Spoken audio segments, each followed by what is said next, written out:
자, 이번 시간에는 전 시간에 말씀드렸던 어떤 그런 일련의 과정들, 그런 변화들 속에서 일어났던 정부, 그리고 지자체의 관심, 그리고 그로 인해 일어난 제도적 변화들에 대해서도 한번 알아보도록 하겠습니다.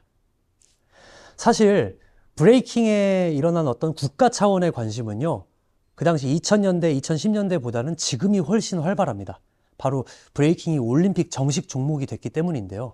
그래서 이 부분에 대해서는 좀 더 넓게 2000년대 초반부터 현재에 이르기까지로 좀 굵직굵직한 사안들로 한번 다뤄보도록 할게요. 자, 그럼 시작해 볼까요? 자, 2006년 여기 기사를 보시면요. 7월 6일에 갬블러 크루가 국회에서 공연을 한다는 소식이 있어요. 한국 비보이들이 세계적으로 핫해지니까 정부에서 이제 포스트 한류 콘텐츠의 하나로 브레이킹을 주목해야 한다고 주장하는, 그러니까 정부와 다른 국회의원들에게 이 브레이킹을 좀 소개하고 이들을 지원하는 여러 가지 제도를 마련해 보자, 이제 이런 자리에 저희가 가서 공연을 했던 겁니다. 자, 이런 움직임들이요, 여기저기에서 시작이 됩니다. 2007년에 한국관광공사는 한국 6대 브랜드를 키우겠다라고 하는 이제 육성 방안을 발표를 하는데, 한글, 한식, 한복, 한옥, 한지, 한국음악 이렇게 6개거든요. 여기에 브레이킹이 어디 있어요? 이렇게 물을 수 있는데, 기사를 이제 쭉 보시면은 한국음악의 분류에 국악 비보이 이렇게 포함해서 육성을 하겠다고 해요. 무려 국악 비보이를 육성하겠다고 합니다. 네. 이렇게 정부 기관들의 관심이 직간접적으로 서로 영향을 받으면서 다양한 활동들이 시작이 됩니다. 대표적으로 한국관광공사가 주최하는 R16 코리아 스파클링이라는 대회가 열려요. 한국에서 열리는 세계대회인 거죠. 2007년에 이게 시작이 됩니다. 또한 국제교류재단, 외교부, 문화체육관광부, 해외문화홍보원, 제한국아랍소사이어티 등 이런 다양한 정부기관들이 여러 브레이킹 팀들을 세계 여러 나라에 가서 공연할 수 있도록 지원을 하기 시작합니다. 그런데 이런 국제교류재단 성격의 해외 공연단 파견을 할 때는 보통 한국을 대표하고 소개할 수 있는 그런 문화 콘텐츠가 중요하죠. 예를 들면 사물놀이라든지 태권도 공연팀이라든지 이런 팀들이 이제 보통 가는데, 거기에 한국을 소개하는 콘텐츠로 한국 브레이킹이 당당하게 이름을 올리게 된 거죠. 또한 2013년부터는요, 서울문화재단이 서울시 대표 비보이단이라는 것을 설립해서 운영을 하게 됩니다. 자, 서울시를 대표하는 브레이킹 팀을 창단해서 여러 가지 지원을 해주고 또 활동도 하게 돼요. 저희 갬블러 크루도 이거 이제 서울시 대표로 선정이 돼가지고 설립 이후 현재까지 약 7년 정도 열심히 또 활동을 했거든요. 자, 이런 브레이킹 팀을 지원하는 데 관심을 보이는 지자체들 또 있는데요. 대표적으로는 이제 의정부시가 현재 퓨전 MC라는 팀을 지원을 하고 있고요. 부천시는 진주 크루를 지원하고, 또 현재 국내에서 열리는 가장 큰 대회 중 하나인 국제대회입니다. 세계대회. BBIC라는 대회를 후원을 하고 있기도 합니다. 또 전주시는 라스트 포원을 지원하면서 전주 비보이 그랑프리라는 대회를 10년 넘게 개최를 하고 있어요. 자, 이렇게 관심을 가지는 인구가 꾸준히 유입되고 그러다 보니까 전국 곳곳에 이 브레이킹을 배울 수 있는 학원 역시 많이 생겨나게 됩니다. 그리고요, 심지어 대학에도 학과들이 개설돼요.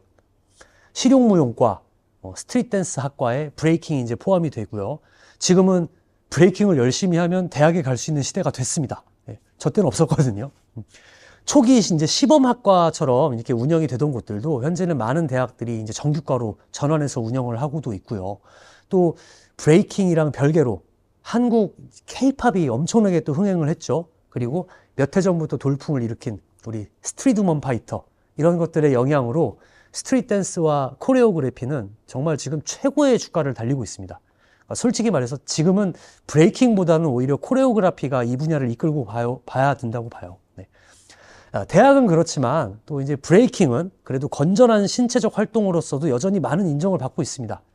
한국문화예술교육진흥원과 같은 기관들은요, 군부대, 소년원, 지역아동센터 이런 곳에 브레이킹 교육을 할 수 있도록 꾸준히 지원하고 있어요. 그래서 이제 비보이 비걸들을 강사로 선발해서 보내기도 하고요.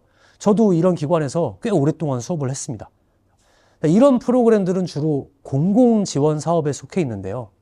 대표적으로 몇 가지만 말씀드린다면 이제 위에 소개한 한국문화예술교육진흥원도 있고요. 문화체육관광부에서 진행하는 소외계층 문화순회 사업, 한국문화예술위원회의 신나는 예술여행 뭐 이런 것들이 있어요. 그 이외에도 굉장히 많습니다. 기관 차원에서 매년 공고를 내고 또 예술단체들이 그걸 지원해서 선정이 되면 그 프로그램, 사업을 운영하는 그런 방식이죠. 저희 갬블러 크루도 원래는 이제 전화 받고 가는 그런 행사 위주의 수입 활동을 하다가 2008년 당시에는 문체부에 꿈꾸는 문화열차라는 프로그램이 있었는데 그거를 이제 해보게 되면서 정부의 지원 사업 제도에 눈을 뜨게 되었습니다. 이런 지원 사업들이 사실 이미 많은 다른 장르에서는요, 많은 예술 단체들이 참여를 하고 있었어요. 연극, 무용, 음악 뭐 이런 것들이죠. 근데 아무래도 이런 분야들은 장르가 브레이킹이랑 비교했을 때 그 역사 자체도 다르고요. 기존에 자리 잡았던 단체들도 훨씬 많았을 거고요. 저희는 2008년 전까지는 국가에서 이런 걸 해주는지 뭐 이런 저런 사업이 있다라는 그 사실 자체를 몰랐습니다. 그냥 연습 열심히 하고요. 대회 열리면 나가고 어디서 섭외 전화 오면 그럴 때나 이제 가서 공연하고 그런 식이었죠. 그러니까 뭐 주먹구구식이라고 해야 될까요? 그러다 보니까 팀은 막 언론에 보도돼서 막 방송도 타고 주변에서는 알아주고 하는데도 정작 수입은 일정치가 않았어요. 네, 운영도 아주 불안했고요.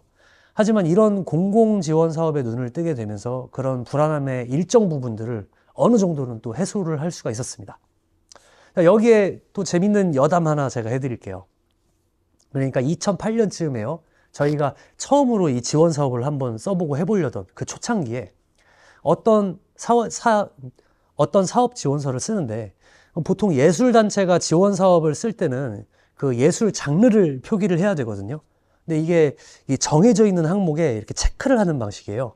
대략 뭐 연극, 무용, 음악, 전통, 다원예술, 융목합예술 이런 식으로 이렇게 분류가 쫙 돼 있어요. 그럼 이제 저희는 이걸 처음 하니까 우리는 비보이들인데 이거 어디에 체크를 해야 되냐? 같은 취미니까 무용에 해야 되겠지? 뭐 이러면서 이제 거기에 체크를 했더니 그 사업 담당자가 비보이는 무용이 아니라는 거예요. 예? 그럼 저희는 어디에 체크하나요? 하니까 그분도 이렇게 막 조금 혼란스러워 하시면서 그런 경우가 없었던 거죠. 고민을 하시다가 다원예술에다가 체크해라 그러시더라고요. 제가 아는 어떤 다원예술에 통용되는 의미와 브레이킹은 좀 맞지 않는 것 같은데 그렇다면 브레이킹은 무용이 아닌 걸까요? 제 생각엔 무용이거든요. 근데 당시에는 아마 브레이킹이 이런 공공사업에 들어온 게 처음이라서 아직 그런 제도적 기준이 마련되지 않은 상태라 이런 있었던 혼란 같아요. 요즘은 이제 많은 브레이킹 팀들이 공공사업에 지원하고 들어가 있기 때문에 대부분은 이제 무용으로 분류를 하거나 혹은 스트릿 댄스라는 새로운 항목으로 만들어서 분류를 하기도 합니다. 그리고 이제 최근이죠. 브레이킹이 2024년 파리 올림픽 정식 종목에 채택이 되면서 또 여러 가지 움직임들이 시작이 됩니다. 2019년에 IOC가 공식적으로 브레이킹을 올림픽 정식 종목에 편입을 시켰어요. 그리고 한국에서는 대한민국 댄스 스포츠 연맹 산하로 이제 KBF 한국 브레이킹 경기 연맹이 설립이 딱 됩니다.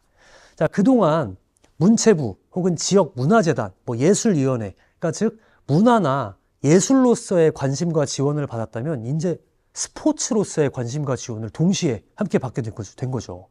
자, 이 올림픽에는 올림픽 정신이라는 게 또 있죠. 뛰어남, 우정, 존중 이 세 가지의 가치를 통해서 평화로운 세계와 또 인류의 공동 행복을 추구한다는 게 바로 올림픽 정신입니다. 자, 교육적으로 아주 좋죠. 예, 그렇기 때문에 2022년에 서울시 교육청이 초중등학교에서 아이들에게 브레이킹을 가르칠 수 있게 합니다. 이 브레이킹이 까다로운 아이들을 가르치는 공교육의 품으로도 들어가게 된 거예요. 올림픽 덕분에 일어난 지원은 비단 교육뿐만은 아닙니다. 한국 최초로 브레이킹 실업팀도 창단이 됩니다. 2023년, 현재 기준 작년이죠. 도봉구가 국가대표 김홍열 선수와 함께 브레이킹 실업팀을 창단을 했어요. 이후 서울시도 또 실업팀을 창단을 했고요. 이렇게 두 단체가 실업팀을 창단하니까 다른 여러 지자체들이 이런 방안을 또 함께 모색 중이라고 합니다. 저도 이제 아직은 비공식적으로 소문만 듣고 있긴 한데 확실한 건 아닙니다만 아마도 곧 다가올 파리 올림픽에서 좋은 소식이 있다면 이러한 움직임과 지원이 더 가속화되지 않을까 싶어요.